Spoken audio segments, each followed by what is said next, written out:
esan dezagun euskerak ez daukala euskal gizarterik. Hau jendeari gogorra ingo zaio, baina praktikan hemen dagoen gizarte bakarra gizarte erdalduna da. Esan nahi dut, zentzu eta logika nazionalean funtzionatzen duen komunitate bakarrak komunitate nazional hegemonikoa dira. Frantsesa eta espainola, han eta hemen. Eta euskal komunitateak ez du funtzionatzen gizarte hegemoniko bezala, hain zuzen ere, hegemonia hizkuntzan, kulturan, ekonomian eta gainerakoetan espainoltasuna daukalako, edo frantsestasunak eta ez euskalduntasunak. Beraz, orduan hasteko euskal gizarterik ez daukagu. Behintzat ez daukagu gizarte euskaldunik. Euskal gizarte baldin bada Soziedad Baska, orduan onartzen dut Soziedad Baska badagoelako, eta hor hain zuzen ere erdalduntasuna delako jaun eta jabe.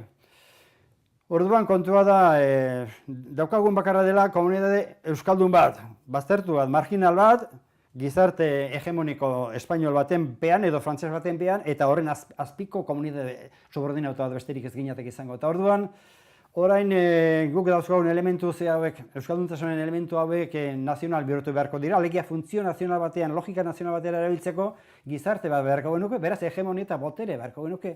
Komunitate euskaldunak boterea eskuratzen duen neurrian, gizarte bat artikulatzeko gaitasuna izango luke. Alegia, ekonomian eta politikan eta gainerako esparruetan modu hegemoniko batean, nik uste dut hegemoniaren kontzeptua fundamentala dela.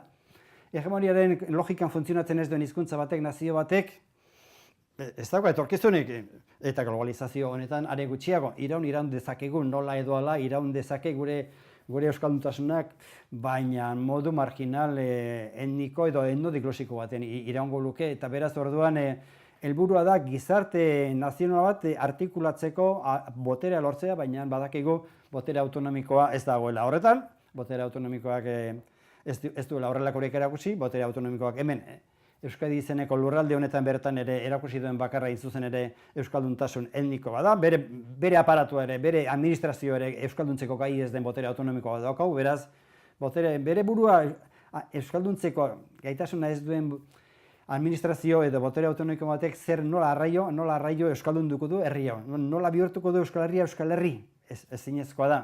Hain zuzen ere, hasi beharko lukelako barrutik, eta baina hortarako ere gaitasunik ez du. Espainolez funtzionatzen du. Funtsean hemen gizarteak eta aginte autonomikoak.